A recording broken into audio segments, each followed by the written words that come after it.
我睇呢6種文字檔嘅分別啦。嗱 ，Word 有格式有 DOC 同埋 DOCX 啦 ，RTF 呢就 Rich Text Format 啦，HTML 啦，網頁啦 ，PDF 啦，同埋純文字檔同埋 JPEG。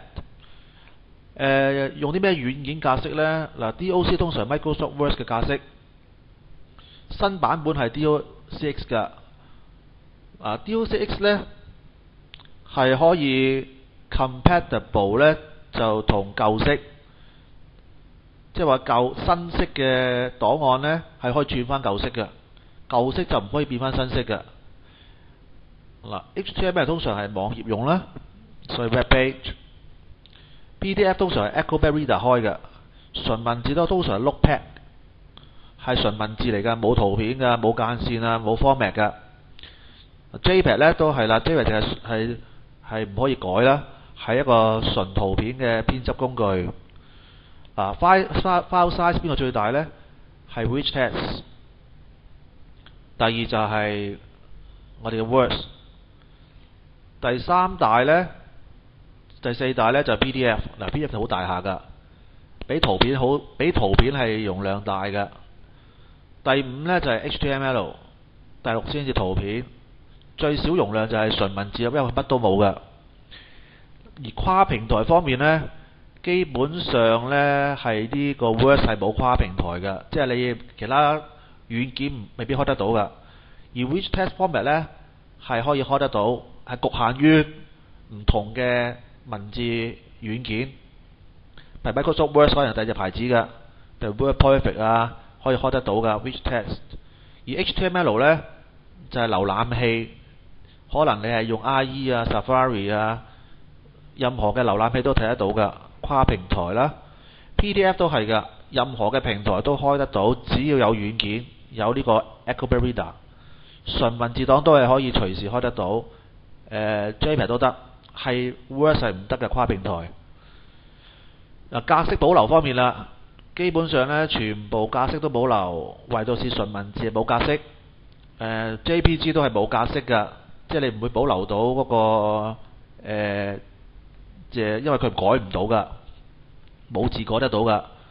超連結方面呢，全部都有超連結㗎，PDF 都有超連結㗎喎，唯獨是純文字檔同埋圖片係唔可以撳落去拎去第二度㗎。來源編輯方面呢，可以改得到嘅呢，改唔到啦，改唔到 HTML 啦。HTML 呢淨可以睇，你唔可以改嘅。咁 PDF 都唔可以改嘅，除非特別要擺啲軟件去修改啦。正常呢兩 PDF 都唔改得㗎，其他都改得㗎。而內容可唔可以抄呢？全部都抄得到。但係 JPEG 唔可以抄㗎，圖片係唔可以抄到落去㗎，即係你唔可以往圖片入邊抄啲字出嚟嘅，唔得㗎。搜尋字方面啦，全部都得，係圖片唔得。個來源碼可以睇呢，係得網頁可以睇得到啫。OK， 其他啲唔可以開嚟睇嘅來源碼。有冇可以做鉗入呢？ OLE 呢？樣樣都有，除咗係純文字檔，純文字檔唔可以做 OLE 㗎啦，即係你唔可以做 linking 啊、embed 㗎啦。JPEG 都唔得，其他得㗎。網頁可唔可以 download 到呢？可以 download，除咗 HTML 係唔可以 download，唔可以 download 落嚟㗎 HTML， 其他可以 download 到㗎。支唔支援多頁數呢？全部都係支援，唯獨是有幾個唔支援㗎。HTML 呢唔可以有好多頁㗎，你可以拉落去，即係你睇網頁呢，一個版面睇唔到呢，拉落去，但係唔係第二頁嚟㗎，同一頁嚟㗎，冇分頁㗎。其他嗰啲呢係有分頁數㗎。咁純文字檔呢，圖片都唔係㗎。純文字檔呢係咪呢？純文字檔都係㗎嚇。而 metadata 點解呢？佢有冇啲格式資料呢？基本上乜都冇㗎，唯獨是 HTML 呢有 metadata 啦。metadata 講過啦，係一啲形容呢個網頁嘅資料啦。